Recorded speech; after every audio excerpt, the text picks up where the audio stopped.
Halo semua, ini adalah muka saya saat baru bangun. Nah, saat saya baru bangun, waktu melihat HP, saya kaget. Karena apa? Karena ada tugas untuk bikin video tentang apa sih yang saya ketahui dari selama ini saat saya belajar statistika bisnis. Oke, saya sudah merangkum semua yang saya ketahui dari saat saya belajar nih tentang statistika bisnis. Oke, kita mulai dari yang pertama nih, statistika. Nah, statistika adalah studi tentang pengumpulan, analisis, interpretasi, dan penyajian data. Nah, ini membantu kita untuk memahami dunia dengan mengatur dan merangkum informasi. Yang kedua adalah klasifikasi data. Nah, ini melibatkan pengorganisasian data ke dalam kategori atau kelas berdasarkan karakteristik tertentu. Nah, ini membantu dalam memahami dan menganalisis data lebih efektif seperti itu. Lalu selanjutnya ada desain eksperimen nih. Nah, di sini nih sangat penting dalam penelitian ilmiah. Kenapa? Ini melibatkan perencanaan dan pelaksanaan eksperimen untuk menguji hipotesis yang membuat inferensi tentang populasi seperti itu. Oke, next nih kita lihat pengumpulan data. Nah, pengumpulan data adalah proses pengumpulan informasi dari berbagai sumber. Ini dapat dilakukan melalui survei, observasi, wawancara, dan eksperimen seperti itu.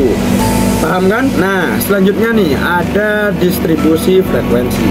Nah, di distribusi frekuensi adalah cara mengorganisir data ke dalam kategori dan menampilkan jumlah kemunculan setiap kategorinya. Nah, ini membantu dalam memahami distribusi data. Oke, selanjutnya ada visualisasi data. Nah, di visualisasi data ini melibatkan representasi data secara visual melalui grafik, diagram, dan peta. Nah, itu yang saya rangkum barusan. Nah, ini membuat lebih mudah nih mengidentifikasi pola, tren, dan hubungan dalam data. Selanjutnya, sekarang mari kita berbicara tentang probabilitas dasar. Nah, probabilitas adalah kemungkinan yang terjadi, kemungkinan terjadinya nih suatu kejadian. Nah, ini diungkapkan sebagai angka antara 0 dan 1.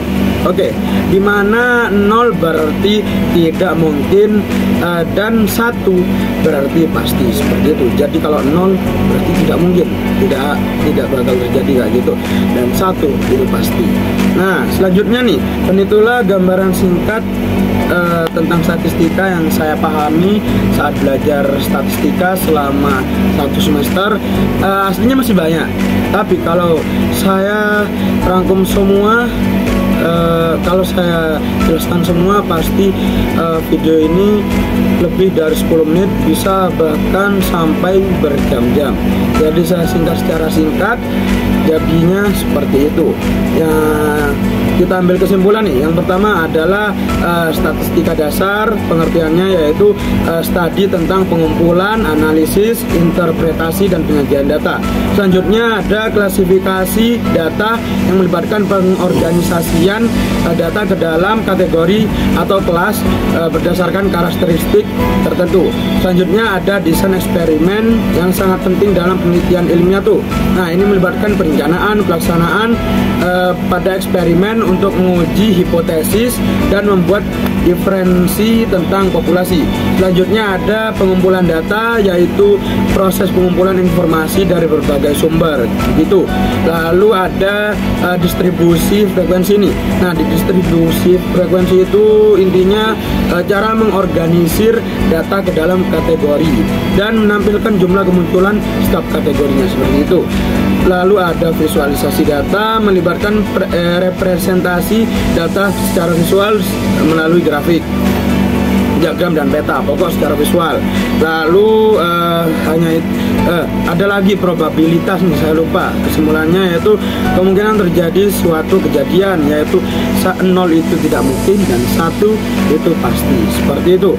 Lalu seperti itulah yang bisa saya gambarkan secara singkat. Itu kesimpulan saya yang bisa saya capai.